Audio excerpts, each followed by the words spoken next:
Big Brother, mainstream media, government cover-ups. You want answers? Well, so does he. Live from Austin, Texas, broadcasting worldwide, it's Alex Jones.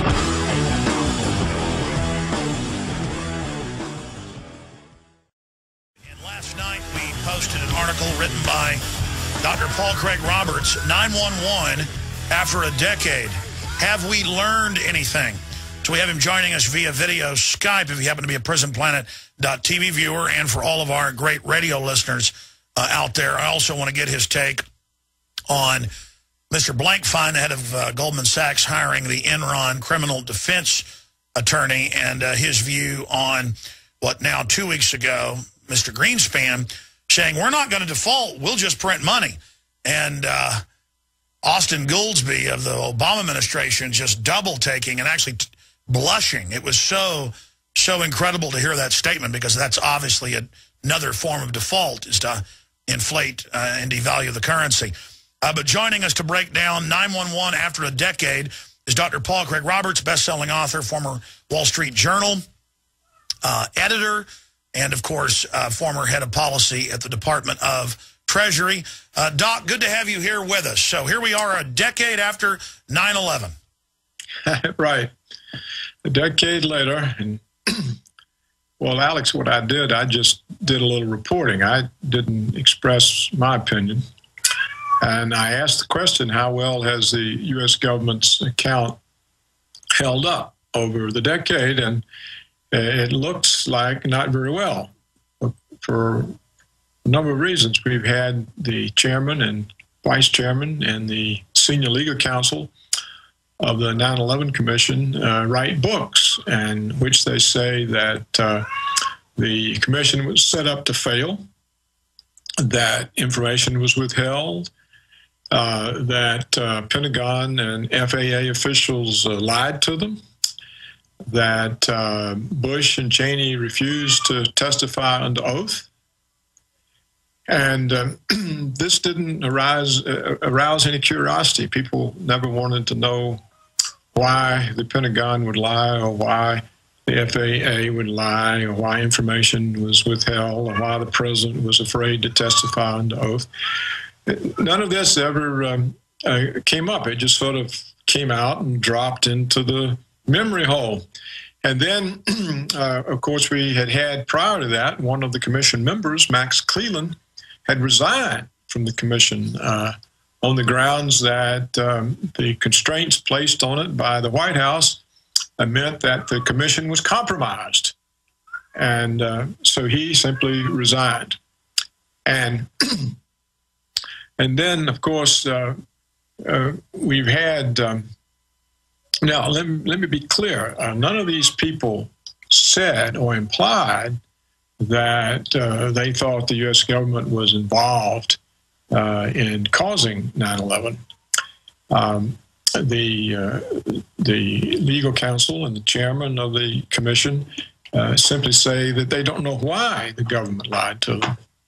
But the question is, why would the government lie? You know, what if it's lying to cover up its incompetence? That's one thing, but we at least should find out. But nobody bothered to find out. Then the other thing that's happened that's sort of major is that a whole slew of 9/11 truth organizations have grown up. And it's fashionable in some circles to present these people as kooks, but they consist of 1,500 architects and engineers who put their professional reputation on the line. They consist of firefighters, including those present at the towers. They consist of pilots for 9/11 Truth, both commercial and military pilots. These organizations also include scholars. So there's all kinds of educated, knowledgeable, professional people who have brought serious doubts about the explanation. And yet still, there's been no response from the government except for the one member of the Obama administration that proposed to infiltrate the 9/11 truth groups in order to discredit them. So, why can't you discredit them publicly on the basis of the facts? No, right? Sunstein says infiltrate and then put out outrageous conspiracy theories to discredit all the rest. And this was not invented by Obama.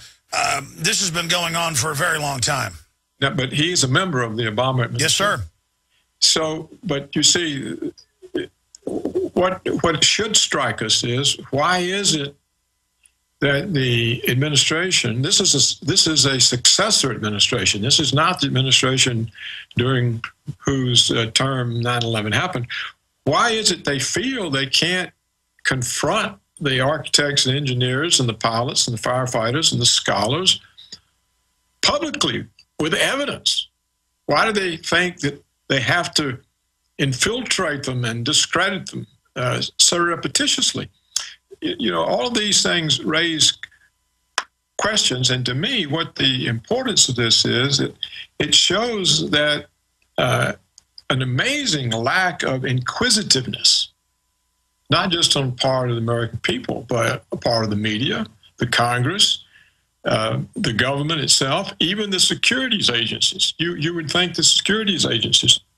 Doc, this is not a lack of curiosity like your cat there in the background.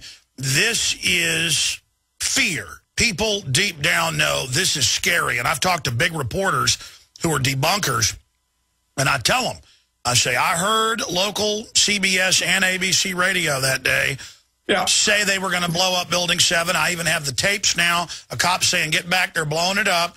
And I said, and now NIST has been proven wrong. They have to admit that there was free fall, and their other 5 reasons didn't happen, and there was a NORAD stand down, and the hijackers were trained at bases.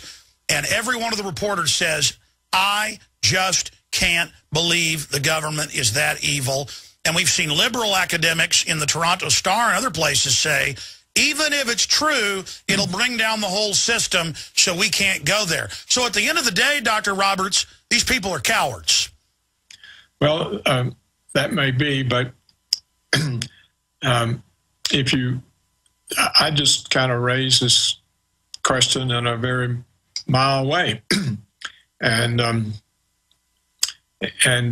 I think that what we are faced with, and what you're really saying, is that facts are no match for emotions. and so when the facts threaten our emotions, we just sweep the facts under the rug. And it does look like that is what's going on. But you see, the point that I make in here is that 9/11 is the determinant event, the defining event of our time. And it's led to this decade of ever-expanding wars, to the economic deficits, the pending bankruptcy. It's led to a police state. You're aware that Justin Raimondo and AnnaWar.com are being monitored by the FBI as possible threats to national security, working in behalf of a foreign power.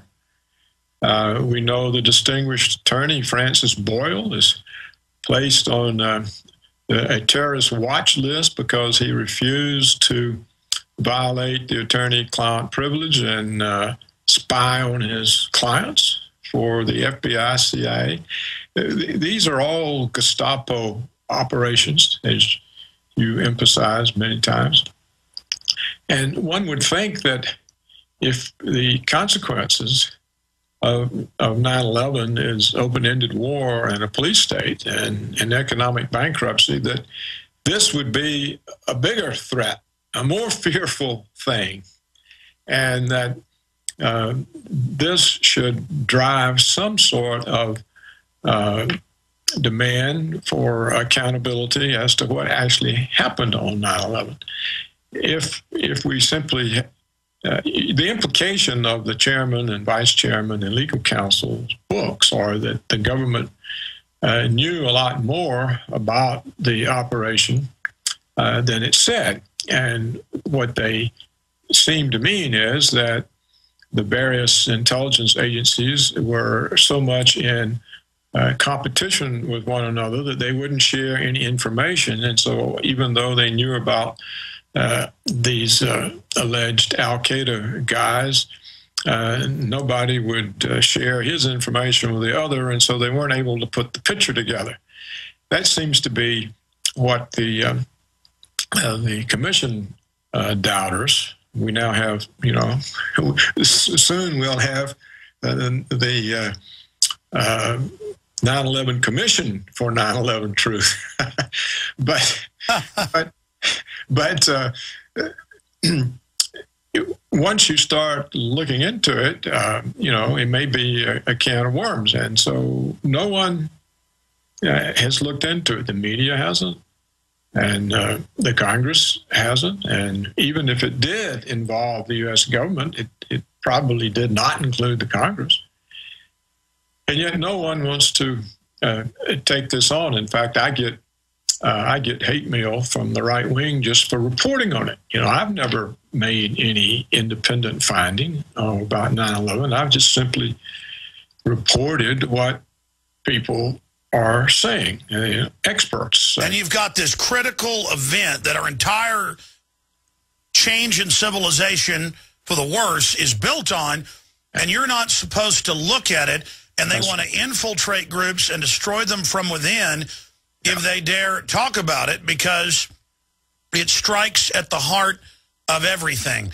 If this comes out, it's going to bring these people down. But if it doesn't come out, it's going to lead them to Pax Americana that Dick Cheney wrote about. America as a global enforcer for these mega banks and this intercoterie of corporations. And if it ever comes out that these guys were U.S. government minions, which they were, taking part in drills, which they were, just like the underwear bomber, and we have the witnesses there, if it ever comes out, this will bring them down. So it's a double-edged sword. But look at Fast and Furious. Thousands of guns shipped into Mexico for 2 years, over 3,000 dead confirmed connected to those guns alone, and the government knew and did it on purpose, and nobody gets in trouble, and it's admitted the Attorney General lied to Congress. Well, that's true. You can find so many of these examples now. I mean, so it looks pretty dark, and I agree with you. The government is actually going to bring us down just from all its overreach. We are not capable of being a world hegemon, and other areas of the world, seeing what's happening and what we're doing, is starting to organize against us. And once that happens, the power distribution changes. So what we really are facing is these people in Washington eventually resorting to nuclear weapons. And so this is, of course, a far greater threat than having to face the possibility that the government lied about 9/11. It'd be much better. And you know how they'll do that, Dr. Roberts? They'll blow a city up, say that a Muslim country did it with Russian support. They'll track the isotope to Russia, and then they'll have a stalemate and say, totally capitulate or we're going to nuke you. We're in underground bases. We don't care about the general population. And Russia may roll over. Now, these same globalists are somewhat teamed up with China, but whenever you look at, and this is my next question, with bizarre statements like Greenspan saying, we'll just print money and other things, and there was a certain doddering craziness in his eyes, and even the host of the show and even insider Goolsbee were clearly shocked by such a statement. And, as an economist who understands these things, why do you think Goolsbee and the host were so shocked by the almost nattering, giggling, childlike way Greenspan said it?